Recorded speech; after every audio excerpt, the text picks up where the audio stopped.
While we are occasionally given a glimpse into fish eating behaviors, as in these examples of trout feeding on natural dry flies and mice, the majority of their diet is comprised of nymphal aquatic insects.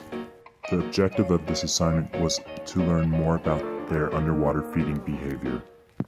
In particular, to characterize the role of morphology during submerged feeding.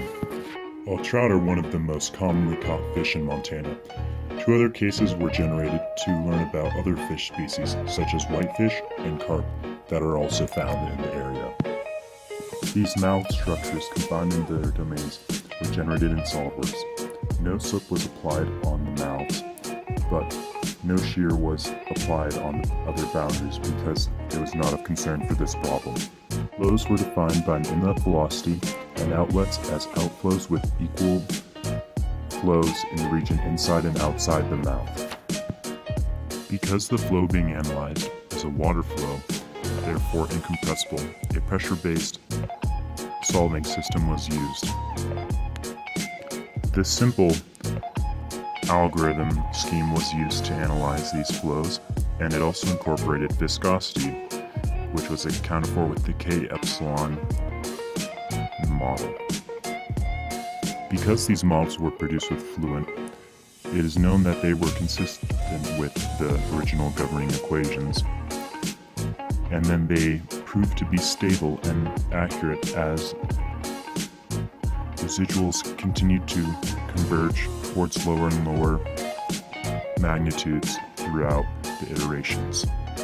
The first case, the cone-shaped, is depicted here with streamlines and velocity vectors in two planes. These show how the streamlines float into the mouth from a large radius around the opening, with velocities accelerating towards inside the mouth as they enter.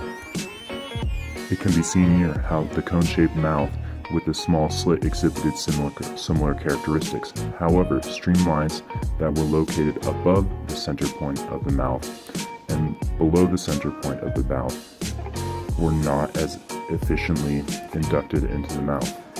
However, streamlines to the side of it were actually more efficiently drawn in.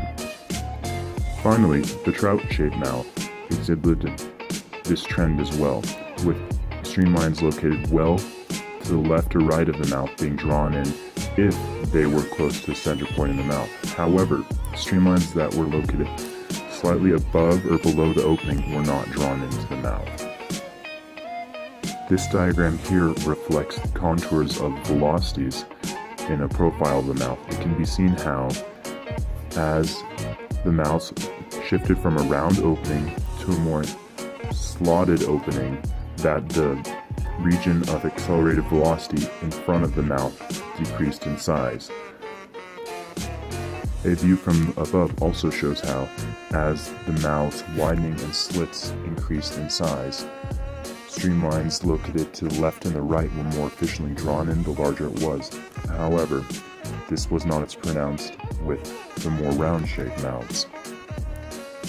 And a view from the front shows how, while they had different characteristics based on mouth shape, overall, the rounder the mouth was, the more streamlines ended up flowing into the mouth as opposed to around the mouth.